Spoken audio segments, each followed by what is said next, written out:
오늘 본문은 다니엘 4장 34절에서 37절입니다. 대제국을 이룬 바벨론 왕 느부갓네살은 많은 인재들을 자기 밑에 두었습니다. 그 중에 한 사람이 다니엘이었습니다. 그는 자기가 점령한 나라들에서 뛰어난 인재들을 잡아 자기 나라 말과 학문을 가르치며 훈련시켰습니다. 그리고 그에 맞는 벼슬도 주었습니다. 이렇게 국외적으로 강대국이 되었고 국내적으로도 중앙 집권 체제를 이루어 안정되어 바벨론은 아주 튼튼한 나라가 되었습니다. 이런 느부갓네살 왕에게 하나님은 꿈으로 당신의 계획을 계시하셨습니다. 첫 번째 꿈은 머리는 순금, 가슴과 두 팔은 은, 배와 넓적다리는 놋, 종아리는 쇠, 발은 얼마는 쇠, 얼마는 흙으로 된 신상에 대한 것이었습니다. 하나님은 다니엘을 통해 그 꿈의 의미를 가르쳐 주셨습니다. 그때 느부갓네살 왕은 다니엘과 그의 하나님을 높였습니다. 오늘 본문 이야기는 느부갓네살의 두 번째 꿈과 관련된 이야기입니다. 그것은 앞으로 7년 동안 느부갓네살 왕이 사람에게 쫓겨나 들짐승과 함께 살며 소처럼 풀을 먹고 이슬에 젖으며 살 것이라는 꿈이었습니다. 즉 좋은 꿈이 아니었습니다. 하나님은 앞으로 느부갓네살이 7년 동안 비참한 삶을 살 것을 예언하신 것이었습니다. 이 꿈을 해석한 다니엘은 느부갓네살이 안타까워서 왕이여 내가 아뢰는 것을 받으시고 공의를 행함으로 죄를 사하고 가난한 자를 긍휼히 여김으로 죄악을 사하소서 그리하시면 왕의 평안함이 혹시 장구하리이다 라고 징계를 피할 수 있는 방법에 대해 조언하였습니다. 그럼에도 불구하고 느부갓네살 왕은 그 피할 길을 귀담아 듣지 않았습니다. 이 꿈을 꾼 1년 후 느부갓네살 왕이 지붕을 거닐면서 이 큰 나라 바벨론은 내가 능력과 권세로 건설하여 나의 도성으로 삼고 이것으로 내 위엄의 영광을 나타낸 것이 아니냐 라고 교만한 마음을 가졌습니다. 그로 인해 하나님은 전에 보여주었던 꿈의 내용처럼 느부갓네살 왕에게 7년 동안 사람들에게서 쫓겨나서 들짐승과 함께 살면서 풀을 먹으며 살게 하였습니다. 이 느부갓네살의 두 번째 꿈의 사건을 통해 지금 우리가 믿는 하나님에 대해 살펴보겠습니다. 먼저 우리가 믿는 하나님은 이 세상의 모든 행사를 처음부터 작정하셨습니다. 그래서 하나님은 처음부터 끝까지 모든 행사를 당신의 뜻대로 행하십니다. 34, 35절 기한이 참에 나 느부갓네살이 하늘을 우러러 보았더니 내 총명이 다시 내게로 돌아온지라 이에 내가 지극히 높으신 이에게 감사하며 영생하시는 이를 찬양하고 경배하였나니 그 권세는 영원한 권세요 그 나라는 대대에 이르리로다. 땅의 모든 사람들을 없는 것 같이 여기시며 하늘의 군대에게든지 땅의 사람들에게든지 그는 자기 뜻대로 행하시나니 그의 손을 금하든지 혹은 이르기를 내가 무엇을 하느냐고 할 자가 아무도 없도다.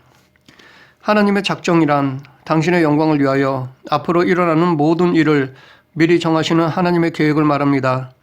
즉 하나님은 세상을 창조하기 전에 모든 일어날 일들을 생각하셨고 의도하셨으며 결정하셨습니다. 따라서 하나님의 작정은 그분의 선하신 지혜로 이 세상에서 일어날 수 있는 모든 일에 대해 미리 당신의 의지를 가지고 계획하신 것을 가리키며 그렇기 때문에 하나님의 계획 속에 있지 않으면 어떤 일도 일어날 수 없다는 것을 의미합니다. 느부갓네살은 7년이라는 기간 동안 비참한 생활을 한 끝에야 비로소 다니엘이 말했던 꿈으로 예언된 의미를 깨달았습니다. 즉 그가 깨달은 것은 첫째, 지극히 높으신 하나님이 이 세상을 통치하신다는 사실과 둘째, 그분은 교만한 자를 철저히 낮추신다는 사실과 셋째, 인간은 하나님이 허락하지 않으면 아무것도 할 수 없다는 사실을 깨달았던 것입니다. 느부갓네살은 하나님께서 그의 교만을 꺾기 위해 정해놓으신 7년이라는 기간 동안 사람에게서 쫓겨나 들짐승과 함께 살며 소처럼 풀을 먹으며 하늘의 이슬에 젖으며 살았습니다. 하나님은 이미 다니엘을 통해 말씀하신 것처럼 느부갓네살을 징계하셨습니다. 하나님은 당신이 정하신 것보다 좀 모자라거나 조금 더 넘침없이 정확하게 이루셨습니다.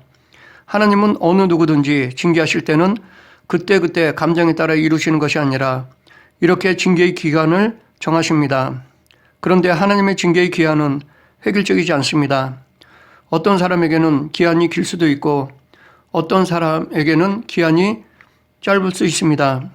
그러나 누가 되었든 하나님께서는 징계를 시행하실 때 그 기한을 정하십니다. 하나님은 광야에서 반역한 이스라엘 백성들을 위해서 징계의 기한을 40년으로 정하셨고 타락한 유다를 위해서는 징계의 기한을 70년으로 정하셨습니다. 그리고 선지자를 통해 그 기간을 알리셨습니다.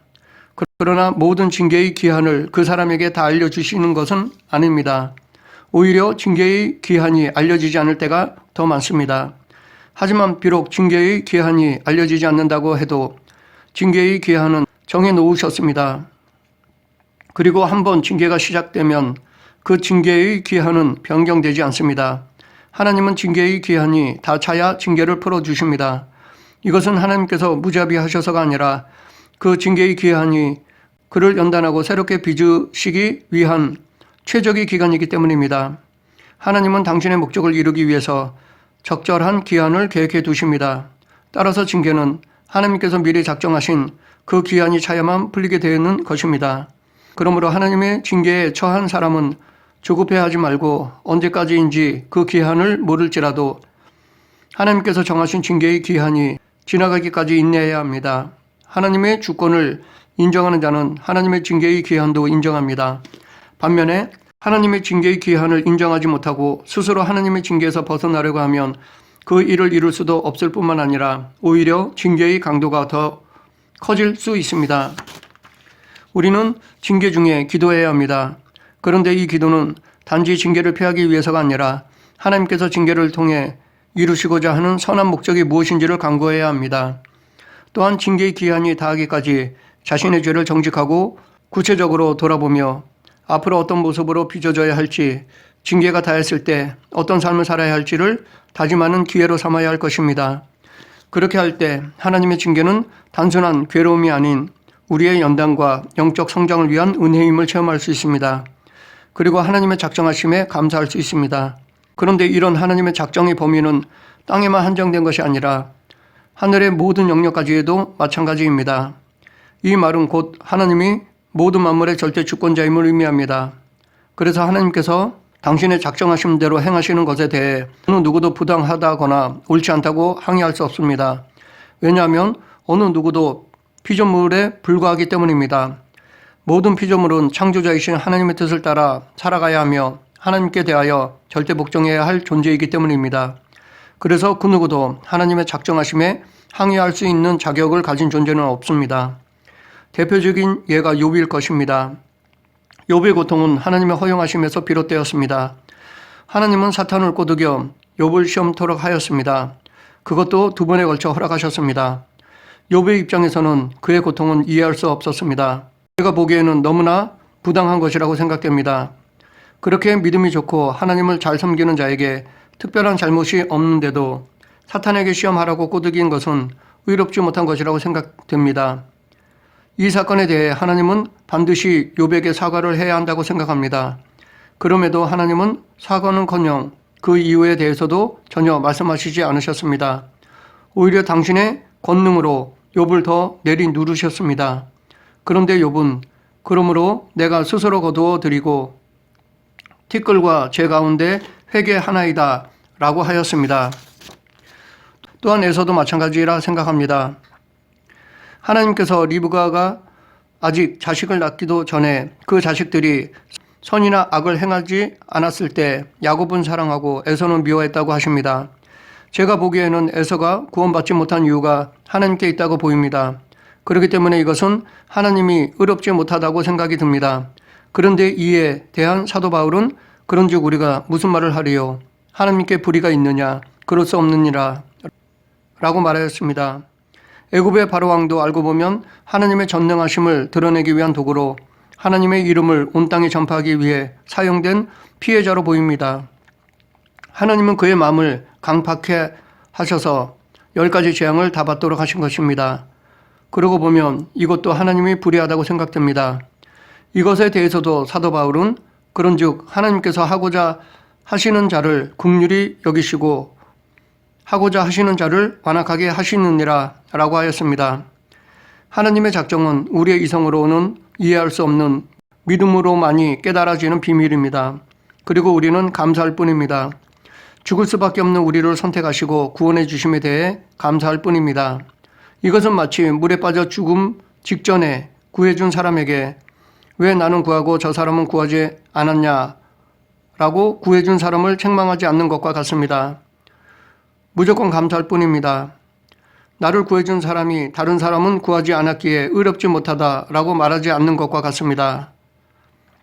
무조건 감사할 뿐입니다. 계속해서 하나님은 모든 것의 주인이십니다. 그래서 하나님은 우리에게 주기도 하시고 취하기도 하십니다.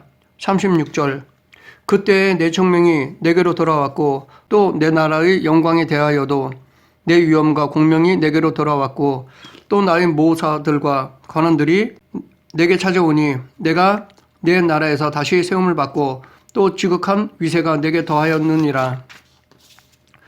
느부갓네살에게 총명이 돌아왔다는 것은 광기에 사로잡혀 있던 상태에서 이성을 다시 찾아 인간성을 회복하여 인간 사회로 복귀했음을 의미합니다. 그리고 그 이하의 내용은 느부갓네살이 다시 자신의 왕권을 회복했다는 것을 의미합니다. 느부갓네살은 미치광이에서 다시 바벨론 제국의 황제로 복권되었을 뿐만 아니라 과거보다 더 큰 권세를 얻게 되었습니다. 이처럼 하나님은 느부갓네살에게 그 왕위를 취하기도 하시고 다시 주기도 하십니다. 이것은 느부갓네살에게만이 아닙니다. 과거 사울에게도 그러했습니다. 하나님은 사무엘을 통해 사울을 왕으로 세웠습니다. 처음 왕으로 기름 부음 받았을 때 사울은 겸손했고 이스라엘을 위해 헌신적이었습니다. 그러다가 나라가 안정되고 전쟁에서 승리를 하다 보니 자기도 모르게 교만해졌습니다. 아말렉과 전쟁에서 하나님은 사울 왕에게 그들의 모든 소유를 남기지 말고 진멸하라고 명하셨습니다. 그러나 사울 왕은 아말렉 왕 아각을 살려주고 자기 생각에 좋아 보이는 살찐 가축은 남겼습니다. 이렇게 하나님께 불순종하자 하나님은 사울 왕을 버리시고 다윗을 선택하셨습니다. 그에게 주셨던 왕위를 취하여 다윗에게 주셨습니다. 북이스라엘 초대 왕인 여로보암 왕에게도 그러하셨습니다. 솔로몬 왕 때 하나님은 선지자 아히야를 통해 그를 10지파의 왕으로 세울 것을 말씀하셨고 르호보암 왕 때 여로보암을 북이스라엘의 왕으로 세우셨습니다. 그런데 여로보암은 왕이 되었고 나서 이스라엘 백성들이 예루살렘에 있는 성전에 제사를 드리러 가면 마음이 바뀌어 자기를 죽이고 다시 남유다로 돌아갈 것 같아서 베델과 단에 금송아지를 두고 그것에 제사를 드리도록 하였습니다. 북이스라엘 백성들에게 우상을 섬기게 하자 하나님은 여로보암의 집을 끊어버리셨습니다. 그에게 주셨던 왕위를 취하여 바하사에게 주셨습니다. 그런데 회복된 느부갓네살이 처음 가졌던 영광과 권세보다 징계에서 회복된 후에 더 많은 영광과 권세를 얻게 되었다는 사실에 우리는 주목해야 할 것입니다. 그는 잃어버렸던 모든 것을 다시 찾았을 뿐만 아니라 전에 가지고 있던 것보다 더 받았습니다. 느부갓네살이 이렇게 더 큰 은혜를 받은 이유는 자기 죄를 회개했기 때문입니다. 하나님은 진정으로 회개하는 자에게 잃어버렸던 모든 것을 회복해 주십니다. 느부갓네살이 다시 회복하기까지는 하나님께서 정하신 징계의 기한을 채우는 것 외에 한 가지 더 한 일이 있었습니다. 그것은 하늘을 우러러보는 것이었습니다. 하늘을 우러러본다는 것은 그동안 짐승처럼 땅만 바라보다가 단지 하늘을 바라보았다는 말이 아닙니다. 자신의 교만을 버리고 절대 주권자 만왕의 왕이신 하나님이 계시는 것을 인정하고 하나님을 경외하였다는 것입니다. 이처럼 느부갓네살은 하나님의 징계 기한도 채우고 자신의 잘못을 회개하고 하나님을 경외하기 시작하였을 때 비로소 회복되었습니다. 하나님의 징계의 끝은 일단 하나님께서 정하신 기한이 차야 합니다. 하나님의 징계의 기한이 차기까지 징계는 절대로 해제되지 않습니다. 그러나 하나님의 징계의 기한이 끝났다고 해서 처음처럼 다시 회복되는 것은 아닙니다. 다시 회복되기 위해서는 반드시 회개가 있어야 합니다. 하나님의 징계는 징계 그 자체가 목적이 아닙니다. 다시 돌이키는 것이 징계의 목적입니다. 다시 말해 하나님은 죄인이 회개하고 구원에 이르기를 바라시는 마음으로 징계하시는 것입니다. 그렇기 때문에 징계에 처한 사람에게 있어서 회복의 또 하나의 절대적인 조건은 회개입니다. 마지막으로 하나님이 행하신 것은 모두 의롭습니다. 그렇기 때문에 우리는 겸손히 하나님만 섬겨야 합니다. 37절 그러므로 지금 나 느부갓네살은 하늘의 왕을 찬양하며 칭송하며 경배하노니 그의 일이 다 진실하고 그의 행하심이 의로우심으로 교만하게 행하는 자를 그가 능히 낮추심이라. 느부갓네살은 하나님을 왕으로 인정하여 하늘의 왕이라고 불렀습니다. 그가 이렇게 하나님을 왕으로 부른 것은 이 세상의 진정한 왕이 하늘에 계신 하나님 여호와이심을 깨달았기 때문입니다. 전에 느부갓네살은 자기를 신격화하여 백성들로부터 자신을 신처럼 여기도록 하였습니다. 그러나 이제는 오직 여호와 하나님만이 왕이시며 선하고 의롭다고 고백하였습니다. 그는 자신을 높여 교만히 행하였다가 하나님의 징계를 받고 가장 낮은 자리에까지 떨어지는 경험을 통해 하나님은 의로우신 분이요 그분만이 세상을 다스리시는 분이심을 알았습니다. 하나님은 공의로 세상을 다스리십니다. 그러나 이러한 하나님의 공의에 의심하는 사람들이 있습니다. 이는 불신자들만이 아닙니다. 하나님을 믿는다는 사람들 중에도 하나님께서 공의로 세상을 통치하심을 의심하는 사람들이 많이 있습니다. 그 이유는 악인뿐만 아니라 선인도 고통을 당하기 때문입니다. 하나님을 믿는 사람이 불신자들로 인해 고통을 당하는 일들이 발생하기 때문입니다. 또한 악인들이 선인보다 더 형통하거나 번영하는 일이 있기 때문입니다. 이런 일들로 인해 믿는 자들 중에도 하나님의 공의로우심에 대해 의심을 가집니다. 그러나 이것은 우리 눈에 보이는 현상일 뿐입니다. 본질적으로 이 세상에서 의로우신 하나님의 통치는 계속되고 있습니다. 하나님의 의는 계속해서 이루어지고 있습니다. 우리의 눈에는 악인이 득세하고 더 잘 사는 것처럼 보이지만 그것은 잠시일 뿐입니다. 끝에 가서는 선인이 반드시 승리합니다. 하나님께서 그들을 높여주십니다. 마치 욥을 그의 친구들 앞에서 높여주셨던 것처럼 하나님은 믿는 자의 손을 올려주십니다. 이러한 면에서 오늘 본문의 말씀은 장차 마지막 때에 이루게 될 일을 예표해 주는 사건이라 할 수 있습니다. 당대 큰 제국을 이루고 신격화된 느부갓네살이 하나님의 징계 앞에 무기력하게 굴복하고 하나님의 영광과 그의 의를 시인한 것처럼 장차 이 세상에 속한 모든 사람들이 느부갓네살처럼 끝에 가서는 하나님을 인정할 것입니다. 그리고 악인들은 아무리 부하고 강해도 결국에 가서는 예수님께 무릎을 꿇을 것입니다. 그렇기 때문에 지금 이 세상에서 예수님을 믿는 것으로 인한 고난이나 환난을 두려워하거나 싫어할 필요가 없습니다. 무엇보다도 하나님의 의를 의심할 필요가 없습니다. 믿는 자에게 환난과 핍박은 당연한 것입니다. 그래서 사도 바울은 자녀이면 또한 상속자 곧 하나님의 상속자요 그리스도와 함께 한 상속자니 우리가 그와 함께 영광을 받기 위하여 고난도 함께 받아야 할 것이니라 라고 하였습니다. 우리는 지금 당장의 높아짐, 승리보다는 마지막 때의 영광을 바라보아야 합니다. 그래야 하지만 세상의 저세술에 얽매이지 않을 수 있습니다. 그리고 지금 누리고 있는 높아짐, 승리에서 교만함을 피할 수 있습니다. 또한 내 앞에 있는 고난, 핍박을 이겨낼 수 있습니다. 우리의 싸움은 이미 이긴 싸움입니다. 예수님께서 이미 승리하신 것입니다. 그렇기 때문에 우리는 믿음으로 인내하여 그 승리를 누리기만 하면 됩니다. 말씀을 정리하겠습니다. 우리의 하나님은 모든 일을 작정하시고 다스리시는 분이십니다. 이 세상에 하나님의 허락 없이 이루어지는 것은 없습니다. 또한 하나님은 모든 것의 주인이십니다. 하나님은 당신의 뜻에 따라 주시기도 하고 취하시기도 하십니다. 하나님이 하시는 것은 다 의롭습니다. 하나님의 결정에 인간이 불평, 불만할 수 없습니다. 그것은 교만입니다. 그렇기 때문에 우리는 하나님만 찬송하며 경배해야 합니다.